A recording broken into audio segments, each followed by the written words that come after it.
मुंबई कृषी उत्पन्न बाजार समितीमध्ये आंब्यांना मोठ्या प्रमाणात मागणी वाढू लागली। मुंबई कृषी उत्पन्न बाजार समितीमध्ये हापूस आंबा असेल, देवगडचा आंबा असेल, अलिबागचे आंबे सुद्धा मोठ्या प्रमाणात दाखल झालेले।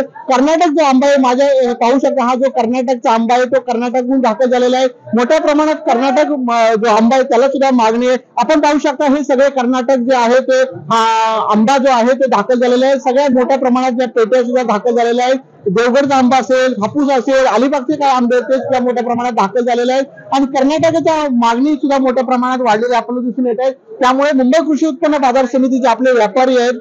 सर, मला सांगा, देवगडचा आंबा पण दाखल झालेला आहे, रत्नागिरीचा आहे, हापूस सुद्धा दाखल, काय परिस्थिती आहे आता सध्या? देवगड आणि रत्नागिरीला जास्त मागणी आहे, कर्नाटक पण वाढत आहे, बाकी सगळीकडचे अलिबाग असू। काय दर आहे? साधारण 1000 ते 3500 पर्यंत देवगड रत्नागिरीच्या आंब्याला रेट आहे। मुंबई कृषी उत्पन्न बाजार समितीमध्ये कर्नाटकचा आंबा सुद्धा दाखल झालेला आहे, काय सांगाल, कुठून दाखल झालेला, कशा पद्धतीची किंमत आहेत? कर्नाटकचा आंबा भरपूर प्रमाणात चालू आहे। आता 15 ते 20,000 पेटी कर्नाटकचा आंबा येत आहे। साधारण 50 रुपये ते 120 रुपये किलो पर्यंत तो आंबा भेटतो। पसंती आहे का कर्नाटक आंब्याला? आता थोडी पसंती आहे आता सध्या। हे होते व्यापारी, आपण पाहू शकता कर्नाटकचा आंबा सुद्धा जो मुंबई कृषी उत्पन्न बाजार समिती आले 50,000पेक्षा जास्ती आंबा मुंबई कृषी उत्पन्न बाजार समितीमध्ये आज दाखल झाले आहे।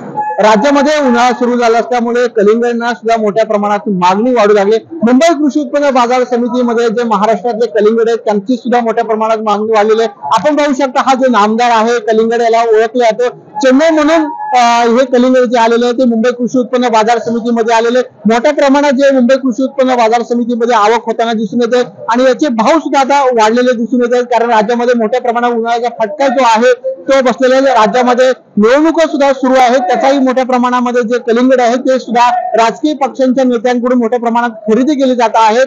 अशाच प्रकारे आपल्याशी बोलण्यासाठी जे आहेत मुंबई कृषी उत्पन्न बाजार समितीतले व्यापारी आहेत। सर, मला काय सांगाल, हे जे नामदार कलिंगड आले ते कुठून आलेले आहेत?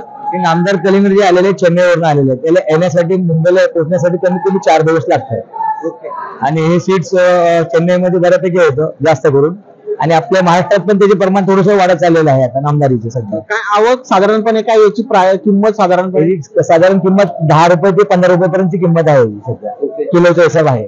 कशा कुठले लोक खरेदी करते साधारणपणे ह्याला कटपीस वाले जे असतात, ज्यूस वाले, कटपीस वाले जेला कटपीस करून विकतात, ह्याला नामदार व्हरायटीला जास्त मागणी आहे।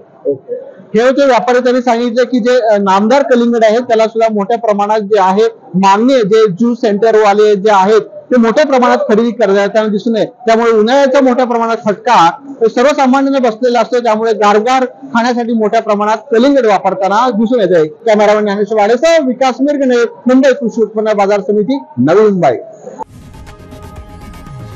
लोकशाही मराठी ऐका, पहा, जागरूक रहा।